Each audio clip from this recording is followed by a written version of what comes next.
Willie D Live. What's up, family? Check this out. What you're looking at right now is a 1944 photo provided by the U.S. Holocaust Memorial Museum that shows SS Chief Heinrich Himmler in the center as he reviews troops of the Galician SS Volunteer Infantry Division. Now I'm going to show you video of Donald Trump's, your president, Border Chief Gregory Bovino, surrounded by henchmen, decked out in his imitation uniform of a Nazi Germany SS officer. Lord help us.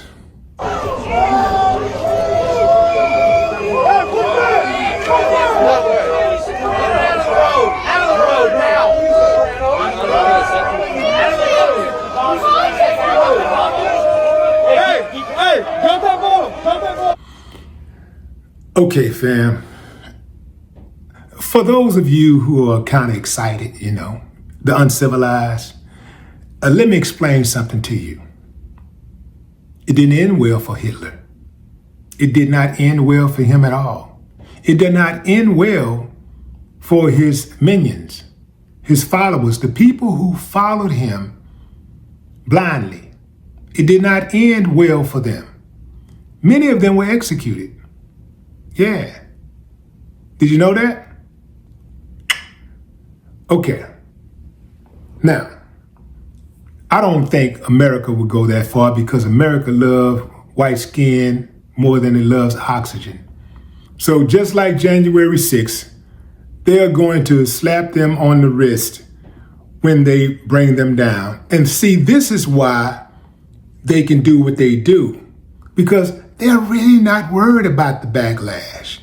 In their minds, even if there is backlash, what are they going to do? They're going to lock up these guys that love America so much? No. Are they going to lock up these guys that's willing to fight and break the law and kill people, innocent people? No. These are their henchmen. This is the real reason why Trump extended ICE to everybody, anybody that want to get in. But you mainly got to be white or hate black people. And that means that you can be black and get in. You just got to hate black people. Yeah. It's not going to end well. I want to remind you of that. It is not going to end well. I wish like hell I was one of those guys that had that power to make them pay for these crimes. Oh man, I do them so dirty. Ooh, I do them dirty, man. I mean, when I say no remorse, I would have to do them dirty to set an example for future generations. See, you gotta have a president. Right now, the president right now is January 6th. They got away with it. They got away with it. Since there's no punishment, there's no incentive to change the behavior, right or wrong. See, when somebody go out and do something dirty and they're actually rewarded, see those people, a lot of those people were rewarded. They were rewarded with book deals and, first of all, they got pardons. They were rewarded with book deals. They got GoFundMes, and I think Trump may have gave them reparations. I'm not sure. But he could have easily stroked some checks to them also, besides letting them out of prison. Like, there ain't a whole lot of downside to trying to overthrow the government. There's not a whole lot of downside to circumventing the law when you're being instructed by someone who is a head of state. There ain't a whole lot of downside to that. So they're getting to live out their fantasies. A lot of these guys are getting to live out their fantasies. I got a gun, I got a badge, I can run rapid, I can shoot people, I can kill people, I can essay people, I can beat people up, I can just be a rogue, I can steal, because they out there stealing, right? Yeah, they're out there stealing too. They're stealing. This is what happens when you have organized chaos. When you put a gun and a badge in a thug's hand. When you give a thug power, what do you think the thug gonna do? The thug gonna thug.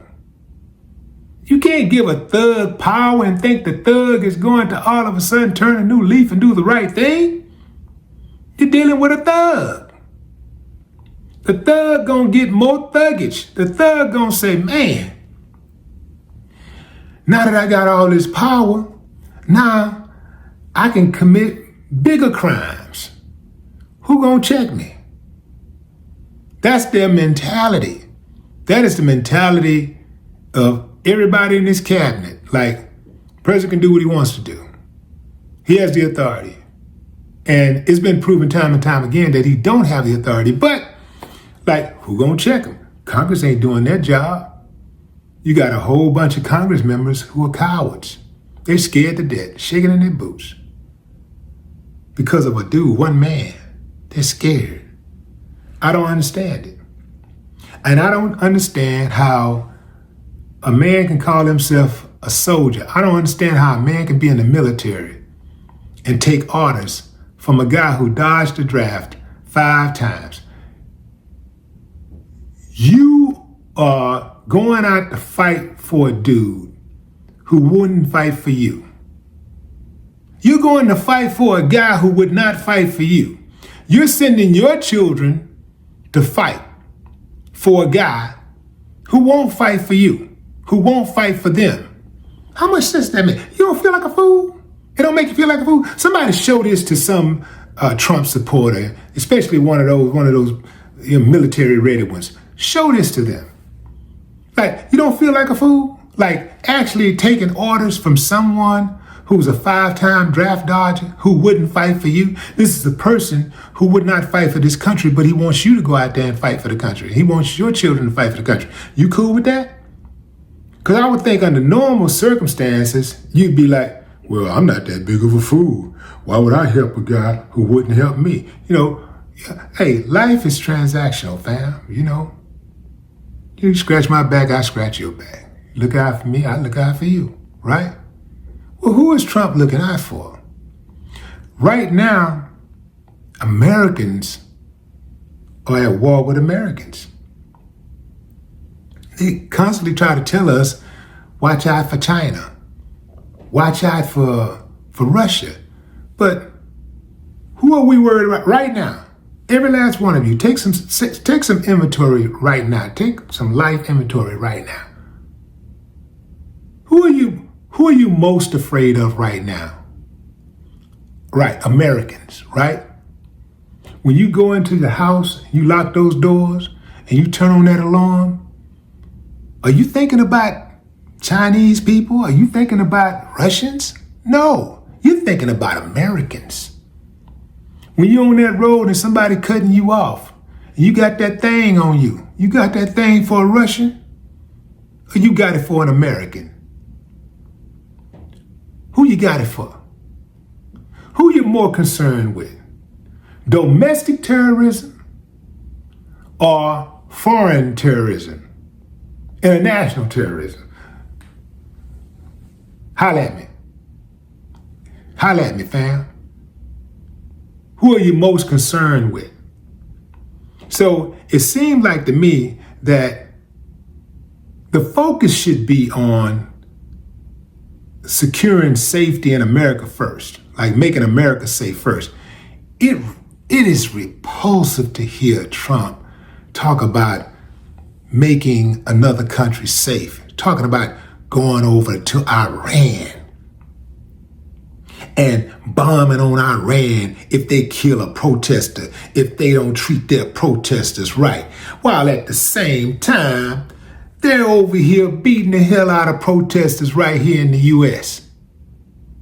They killing protesters in cold blood right here in the U.S.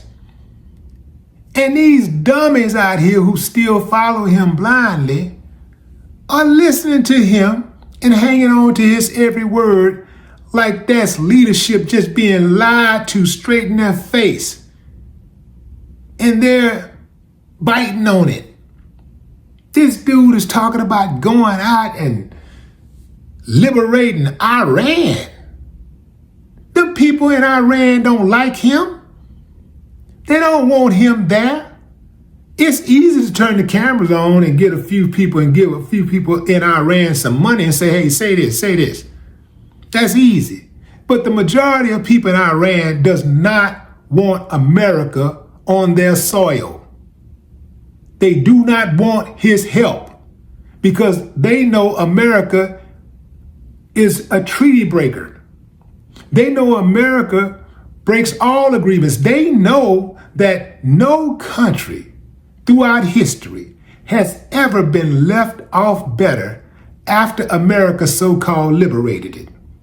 After America removed their president, no country has been better off. No country. If a country did get back on its feet, they did it on their own. They did it on their own merit. They used their own muscle, their own intelligence, their own skills. They did not use America. So they're going to go to another person's country. They're going to go to another country, bomb that country, and then they got supplies on deck and food and stuff to feed the people who they just made homeless. They done destroyed all the food crops, destroyed the water supply. Then they come in and bring clean water and food and make it seem like that they're helping the people, when the reason why the people don't have anywhere to stay and don't have food to eat and clean water to drink. Come on, fam. The jig is up. The jig is up, man. A lot of people catching on finally, and that's a beautiful thing to see.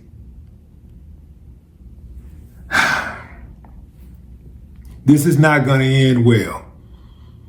This is the problem when you have people who were losers in high school.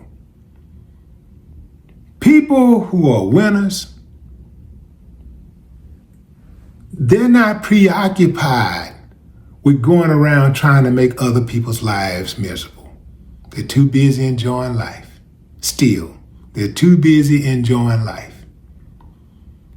It be the ones who got beat up in school, who was ignored in school, who was a nobody.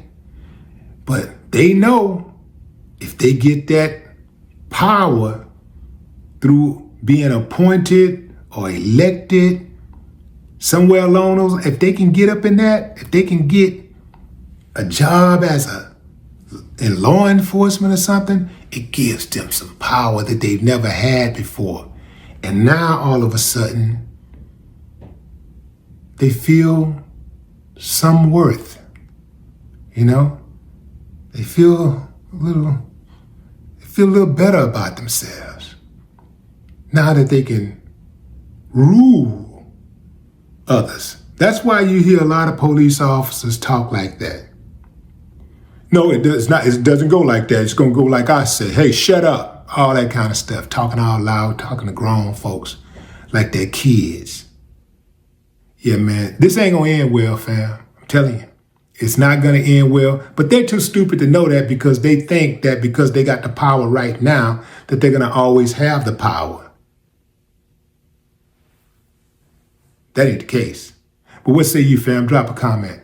I'd love to hear your thoughts. No more talk.